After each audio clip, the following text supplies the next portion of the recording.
Hey folks, Tim Newman with Lite Studios, bringing another daily assignment your way. Today's assignment for July 13th, 2019.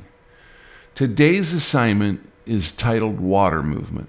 Now, water is a fantastic fluid medium, and its movement makes for captivating images. We're going to be a little specific here in that we want to have you practice your long exposure skills at the edge of a lake or a seashore and convey the movement of that water to the viewer of your image. Let's take a look at a couple of sample images here. In this image, we have a relatively static shot, with the exception of the fact that we've used long exposure to turn our water smooth and creamy. We've also paid attention here to some geometric lines and some lines that pull us out through the center of the frame. In our second exposure here, we have gone for an even simpler image, but we're still conveying that water movement through that milky look to the water surface. And we're given a little nod here to color theory and making sure we include just a little bit of the horizon to give us some contrast in the image. Let's take a look at some of the elements of design that we're going to be paying attention to in this assignment. Well, there you have it.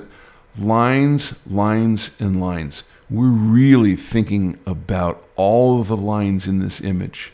The horizontal lines that give us that sense of calmness and serenity, and the vertical and diagonal lines that lead us through the scene. Let's take a look at some more sample images. In this sample image here, we are still working the shore of a body of water, but we're just looking at a different area to capture that movement or convey that movement in the water that's present there. Now, every once in a while, we can convey movement in a different way. It doesn't have to be that long exposure image. Here, the viewer of this image clearly knows that they're looking at waves that have been captured along a sandy lake shore. In our last image, we're trying to tie all of this together. We're paying really careful attention to the color in the scene, the leading lines that are pulling us through the scene out to the milky water that's been captured by the long exposure frame, and the soft flowing lines of the sky pulling us up to the center as well. All right, let's take a look at some of the rules of composition that matter here.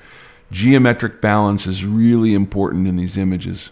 By the way, don't always put the horizon line at the middle.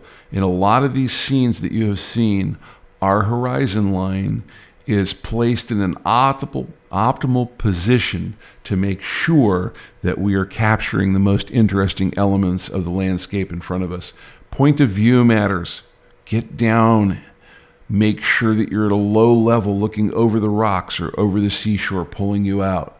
Too high of an image and you really lose the sense of engagement in the scene around you. And leading lines are important here as well. Make sure that you pay attention to those. All right, let's take a look at some of the rules that we need to follow.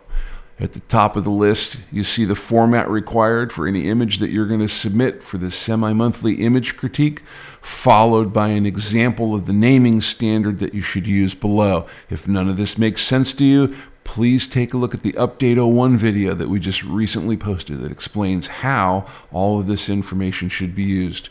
The upload URL is pasted here at the bottom, and it's also in the description as a clickable link just to make it that much easier for you to submit an image.